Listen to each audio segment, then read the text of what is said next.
In other news, Donald Trump just signed an approval for an extension in the depleting federal budget for funds for a week, in an attempt to avoid a government shutdown. That's being lauded as good news, but let's take a look at what a government shutdown is and what does it mean for everybody. There are many similarities between the economy of a country and the economy of a house. Actually, there are not very many similarities, but they both definitely run on a budget.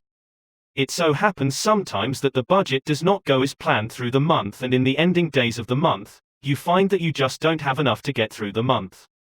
Sometimes, the same thing happens to the state, and that normally doesn't mean all that well for the people that work for the government. To simplify things, funding is a major part of the national budget, and each year, a funding legislation is made in order to allocate the funds to be given during the fiscal year that begins on October 1st.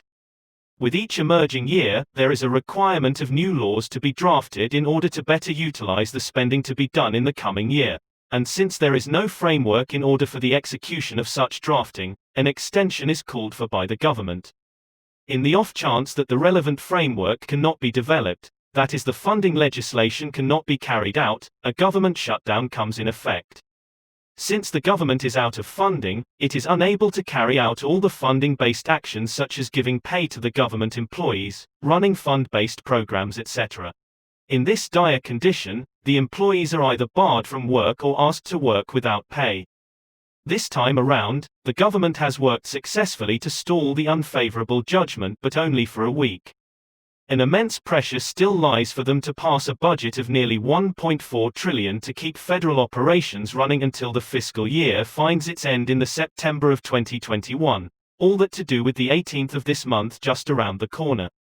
To add fuel to the fire, there have been demands of passing another bill aimed at coronavirus aid that will add to the $1.4 trillion baggage. There has been much debate in the Parliament regarding the management and utilization of the bill. The issue raised revolves around proposing a budget that would handle the economy and also at the same time look to it that the requirements posed by the COVID-19 pandemic are met. A suggestion has been made according to which businesses that have grown during the pandemic be protected against lawsuits, but it faced opposition since funds collection for the federal as well as the state departments is being demanded, and the current economic scenery doesn't paint a picture that can fit both the paints on the canvas. Senator Bernie Sanders has been very vocal on the issue and made many fiery threats regarding the economic crises and the steps being proposed to overcome the financial dilemma.